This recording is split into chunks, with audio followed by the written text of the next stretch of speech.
Drainage project sa DEPW sa kilid sa Cebu City Hall gipangunayan ug gi-supervise sa mayor aron dali nga mahuman. Sayran ta sa report ni Alan Domingo. Kung mahimo humanon karong adlaw ang pagtrabaho nining drainage nga ana kilid sa Cebu City Hall, busa nag-atang ang mayor sa mga tawo nga nagtrabaho nini.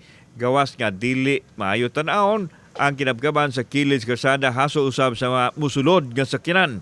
Kini ang diversion drainage isip sulbad sa baha nga maabot sa basement area sa City Hall building nga parkingan sa masakyanan. Kinanglan humanon tag yun adlaw karon kay aron dili na ni nato mabalik din kay lisod kay balik-balik trabaho. So mo ni. Kaya ba?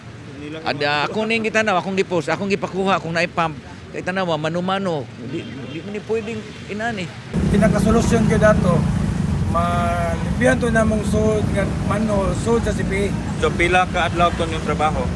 Kanto tulo pa to ka adlaw na mga trabaho to. So target na to mahuman kay murag wonder mo gyud ni mayor. Karon mamasahan na to namo ikaugma amo na tong floringan. Gipasabot sa project engineer sa DEPW nga dili madala og human sa usa ka adlaw sanglit do na pa may kinahanglan nga ibutang. Hinoon gipasalig nini nga humanon og dali ang proyekto. Nasayran nga gipangunayan karon sa mayor ang pagsusi sa mga proyekto nga maghatag og kahasol sa mga tawo apil nini ang road repairs ug construction nga adunay impact sa trapiko. I-drain o gawas ni dire. Nya padung didto sa dagat. Karon nagnaigi trabaho diri gitabunan ang manhole. Unsaon nato pagtanaw asa dapit ang clog up. So mo ni trabaho nga basta lang nakatrabaho. Kauban si Clover Lumayag, ako si Alan Domingo. Balitag, Bisdak.